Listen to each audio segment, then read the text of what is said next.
Assalamualaikum warahmatullahi wabarakatuh. Perkenalkan, nama saya Khairul Andriansyah dari Universitas Mercu Buana, Fakultas Ekonomi dan Bisnis. Pada video kali ini, saya akan menjelaskan bagaimana cara melakukan uji asumsi klasik dalam format SPSS. Nah, di sini saya sudah mendapatkan data sekunder dari pengaruh keamanan data dan kepatuhan waktu terhadap kepatuhan WP Badan Studi Empiris pada Jakarta 2019. Sebelumnya, saya akan menjelaskan apa saja yang terdapat pada uji asumsi klasik. Yang pertama, uji normalitas. Uji normalitas adalah sebuah uji yang dilakukan dengan tujuan untuk menilai seberapa data pada sebuah kelompok data atau variabel, apakah sembaran data tersebut berdistribusi normal ataukah tidak. Uji normalitas berguna untuk menentukan data yang telah dikumpulkan berdistribusi normal atau diambil dari populasi normal. Metode klasik dalam pengujian normalitas suatu data tidak begitu rumit. Berdasarkan pengalaman empiris, beberapa pakar statistik, data yang banyaknya lebih dari 30 angka, maka sudah dapat diasumsi distribusi normal, biasanya dikatakan sebagai sampel besar. Lalu yang kedua, uji heteroskedastisitas. Uji heteroskedastisitas bertujuan untuk menguji apakah dalam model regresi terjadi ketidaksamaan variabel dari residu satu pengamatan ke pengamatan yang lain. Jika variabel dari residu satu pengamatan ke pengamatan yang tetap, maka disebut homoskedastisitas, dan jika berbeda akan disebut heteroskedastisitas. Lalu yang ketiga, uji multikolinearitas. Menurut Ghazali 2016, pada pengujian multikolinearitas bertujuan untuk mengetahui apakah model regresi ditemukan adanya korelasi antara variabel independen atau variabel bebas. Efek dari multikolinearitas ini adalah menyebabkan tingkatnya variabel pada sampel. Hal tersebut berarti standar error besar. Akibatnya, ketika koefisien diuji terhitung akan bernilai kecil dari tabel. Hal ini menunjukkan tidak adanya hubungan linear antara variabel independen yang dipengaruhi dengan variabel dependen. Jadi nilai toleransi rendah sama dengan nilai VIV tinggi, dikarenakan VIV sama dengan 1 bagi toleransi, dan menunjukkan terdapat kolinearitas yang tinggi. Nilai cut off yang digunakan adalah nilai toleransi 0,10 atau nilai VIP di atas angka 10. Lalu selanjutnya, uji autokorelasi. Menurut Ghazali 2016, autokorelasi dapat muncul karena observasi yang beruruntan sepanjang waktu yang berkaitan satu sama lain. Permasalahan ini muncul karena residual tidak bebas pada satu observasi ke observasi lainnya. Untuk model regresi yang baik adalah pada model regresi yang bebas dari autokorelasi. Untuk mendeteksi terdapat atau tidaknya autokorelasi adalah dengan melakukan uji rantes. Apabila nilai asumsi kurang dari 5% atau lebih dari atau 0,05, maka untuk HO ditolak dan HA diterima. Hal tersebut berarti data residual terjadi secara tidak acak atau sistematis. Apabila nilai asim lebih dari 5% atau 0,05, maka untuk HO diterima dan HA ditolak. Hal tersebut berarti data residual terjadi secara random. Lalu di sini sudah terdapat data untuk menguji pada SPSS. Lalu setelah itu kita mengcopy paste data yang sudah kita siapkan ke SPSS.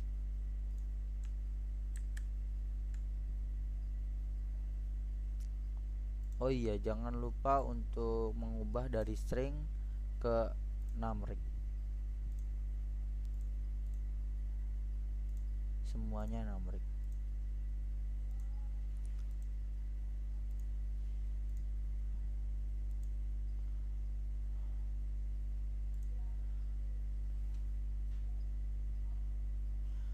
Jika semua variabel sudah terisi, lalu kita melakukan uji normalitas. Langkahnya yaitu yang pertama kita klik analysis, lalu ke registration, lalu linear. Nah, di sini variabel y kita ubah ke dependent. Lalu pada variabel x kita masukkan ke independent. Bisa dilihat variabel x dan y dari sini, x1 dan x2 lalu y. Kita kembali lagi, lalu klik OK.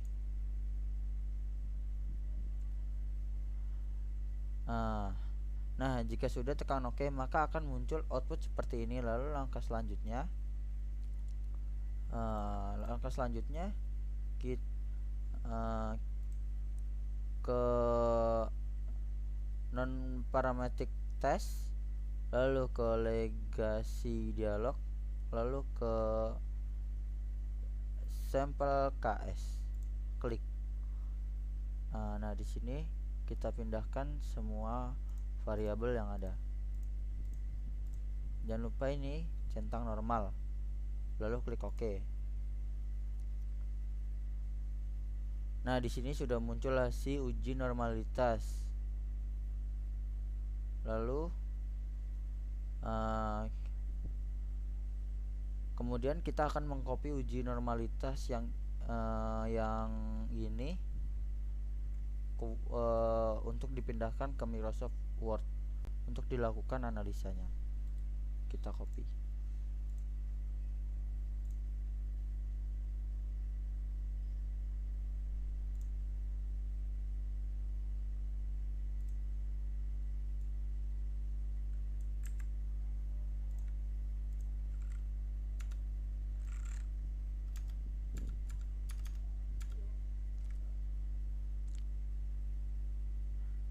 Nah, di sini sudah muncul hasil uji normalitas dari hasil penjelasan dengan menggunakan uji statistik non parameter.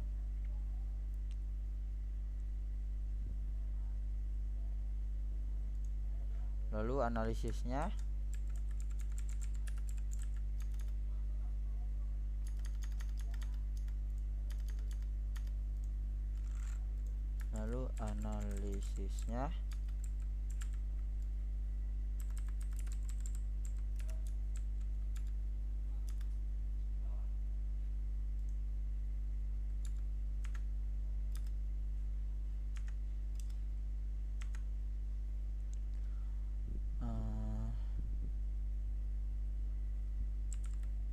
dari hasil uji normalitas dengan menggunakan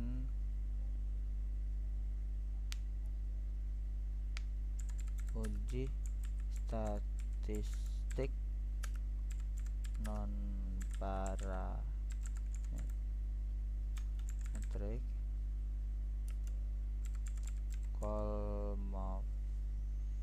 Kolmogorov Smirnov dalam kurung K5 nilai signifikannya diperoleh yaitu sebesar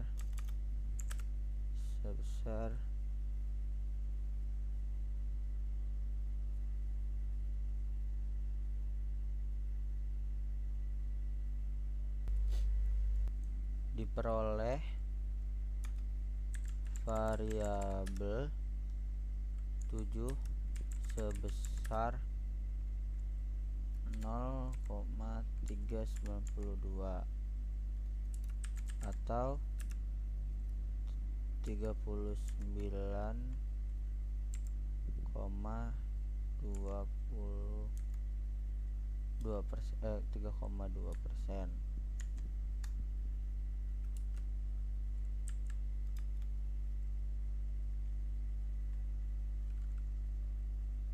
Atau melebihi 0,05 atau 5%. Dan variabel 6 yaitu sebesar 0,8842 atau 84,2%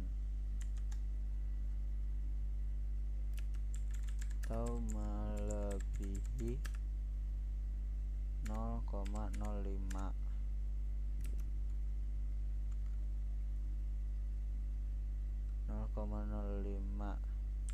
atau 5%.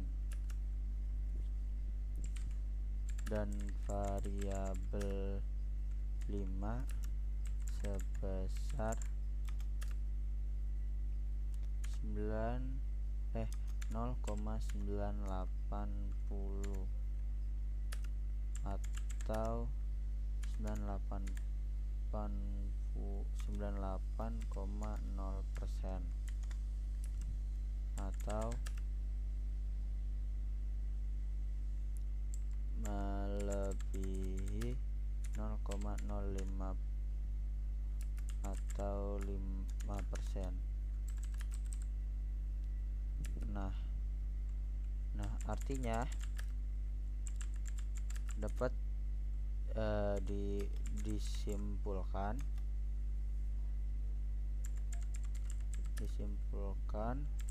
bahwa data yang diuji berdistribusi normal. Nah, di sini data yang sudah saya analis yaitu kita mengambil dari hasil asim pada variabel 7, variabel 6 dan variabel 5. Kita ini aja. Gini. Biar terlihat. Oke. Lalu langkah selanjutnya yaitu uji heteroskedastisitas dan juga ketiga uji lainnya yaitu uji multikolinearitas dan uji autokorelasi secara bersamaan. Caranya yaitu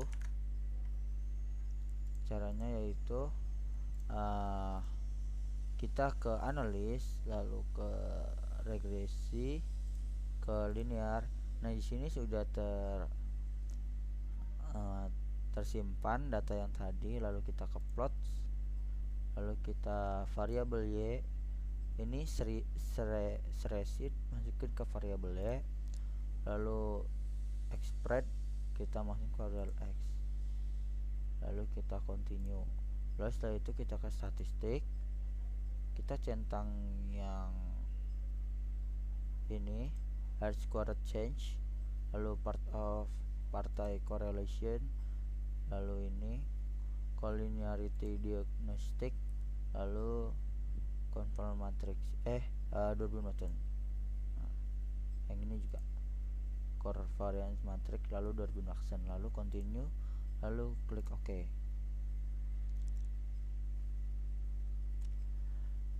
Nah, ini sudah keluar seluruh input pada ketiga uji tersebut. Nah, setelah itu kita lakukan penganalisaan pada hasil uji heteroskedasisitas. Yang kita ambil yaitu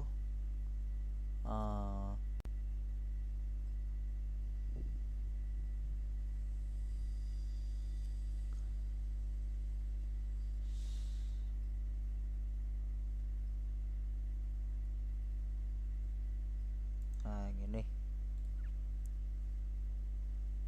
Ini sudah keluar. Lalu kita copy hasil tersebut ke Microsoft Word.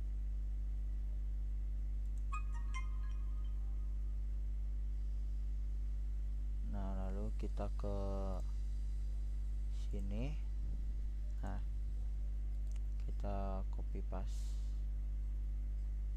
yang sudah kita dapat. Pindahkan saja ke bawah.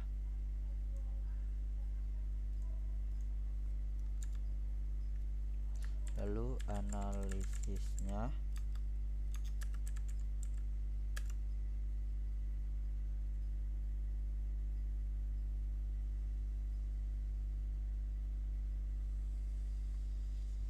kita buat analisisnya terlebih dahulu,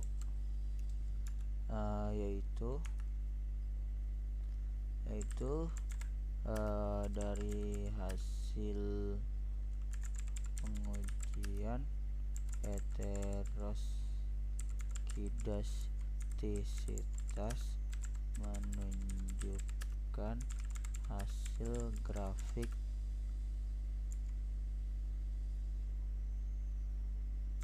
tidak menunjukkan pola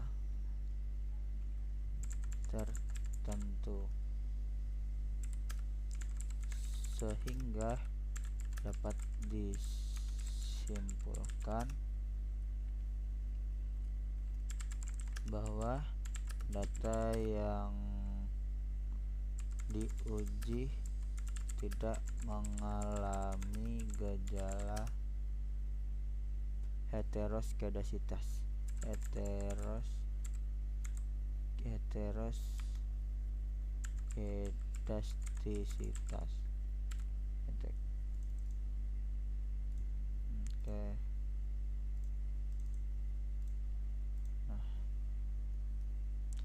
Lalu selanjutnya yaitu uji multikolonialitas. Lalu langkah selanjutnya yang kita lakukan yaitu, di sini kan sudah ada variabel yang sudah kita lakukan sebelumnya. Lalu kita ke SPSS-nya, lalu kita memilih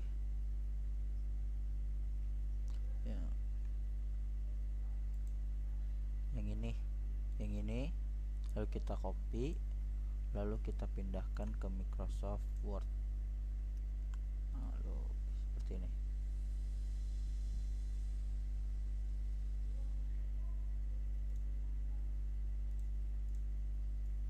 Kita buat tabel.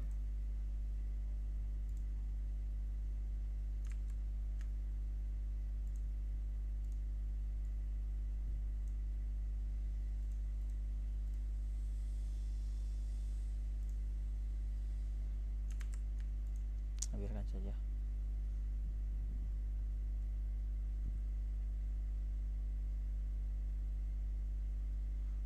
Supaya mudah. Lalu analisisnya yaitu dari hasil pengujian uji multikolonialitas dapat dilihat pada variabel X1 memperoleh nilai toleransi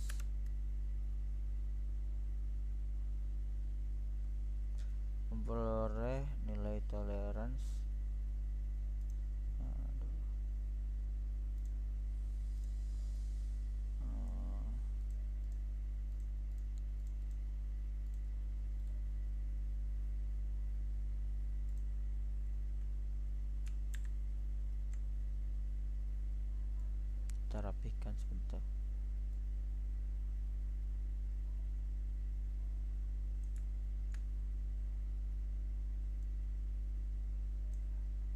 Supaya bisa terlihat.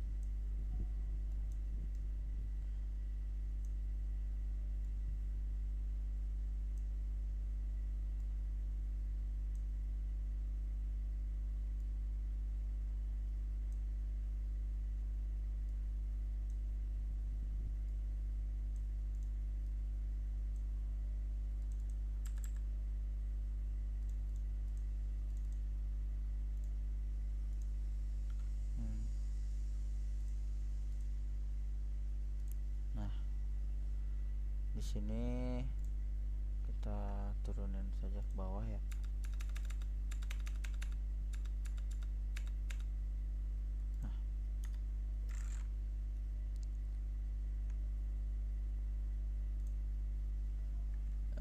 Nilai X1, nilai toleransinya yaitu 0,423.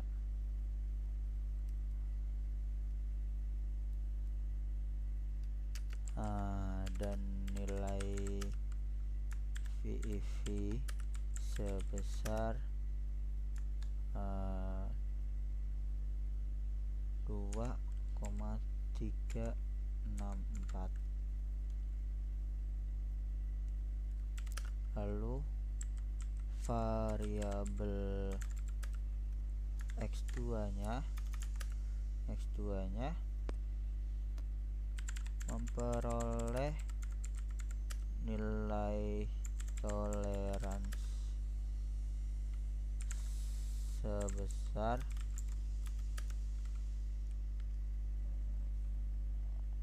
0,432 dan nilai VEV sebesar 2,364. Titik. Nah, dapat disimpulkan bahwa dari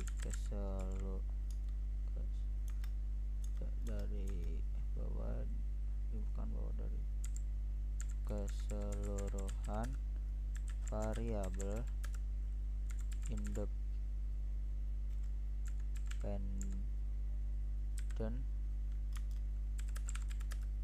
dan variabel bebas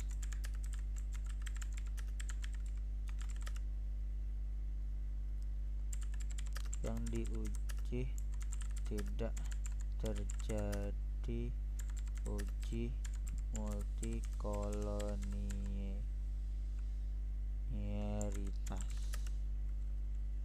karena variabel independen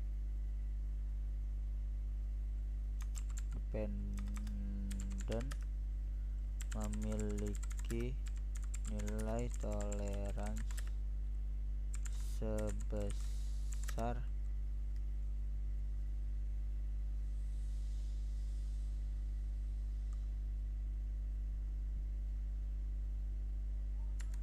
0,10 dan nilai VV nya kurang dari 10.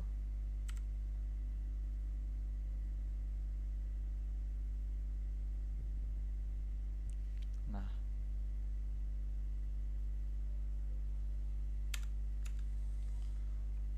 seperti itu. Lalu selanjutnya kita akan menganalisa uji autokorelasi.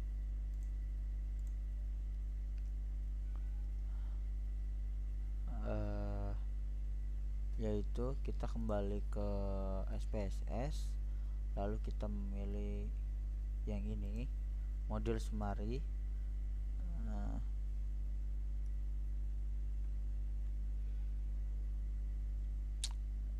Lalu kita copy paste hasilnya terlebih dahulu ke Microsoft Word yang sudah diberikan. Kita masuk ke sini supaya bisa terlihat lebih jelas. Kita lakukan ini. Nah, kalau sudah,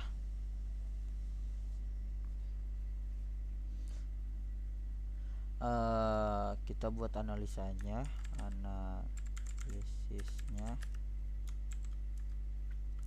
yaitu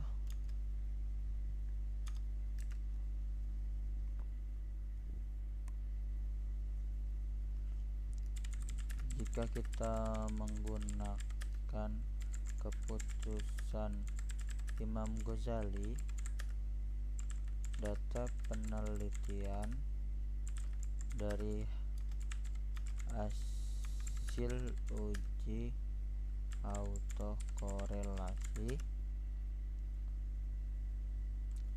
menyatakan bahwa data penelitian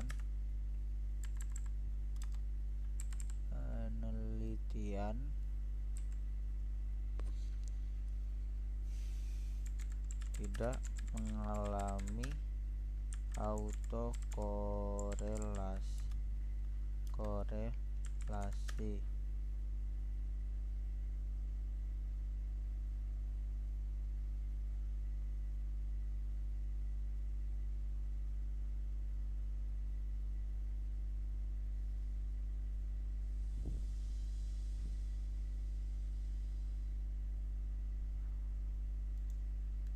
Nah, sebelumnya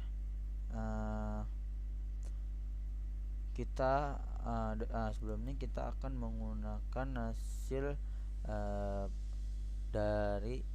sebelum kita akan menggunakan hasil uji autokorelasi menggunakan Durbin Watson, yaitu pada K3 Durbin Watson pada Google, yaitu 2.0163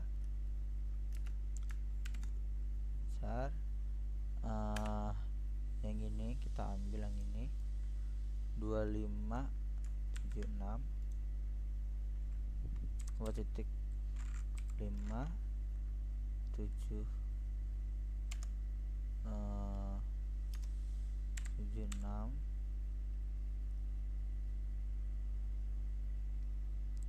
lalu lebih lagi keempat dikurang 2.163.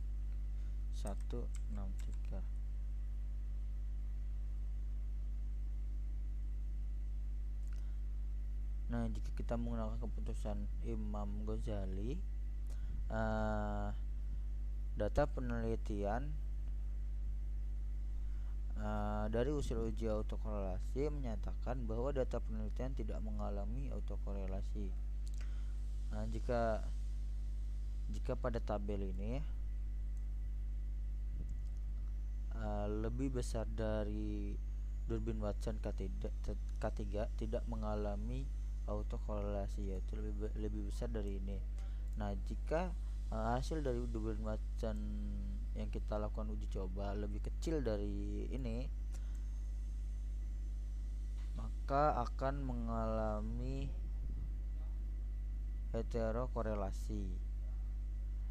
Nah, seperti itu. Nah, dari keempat uji tersebut sudah selesai, lalu kita bisa menyimpannya pada Word, yaitu dengan cara seperti ini. Kita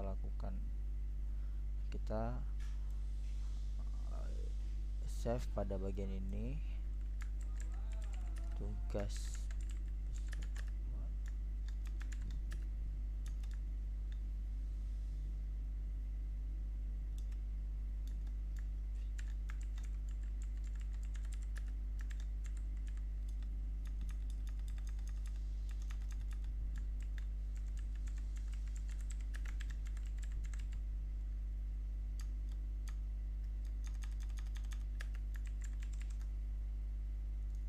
Kita save, lalu yang ini juga kita file,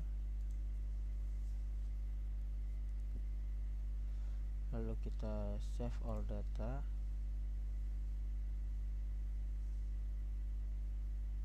Kita masuk ke dokumen,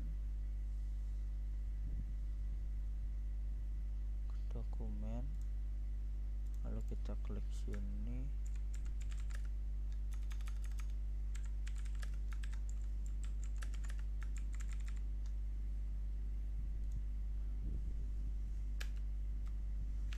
Nah, di sini kita save. Lalu yang ini juga kita ke file,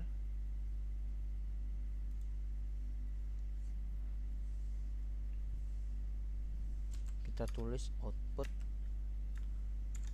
tugas besar 2 SPSS. Ayo kita save. Nah, sekian dari saya penjelasan mengenai uji fungsi klasik data sekunder menggunakan software SPSS. Kurang lebihnya mohon maaf. Wassalamualaikum warahmatullahi wabarakatuh.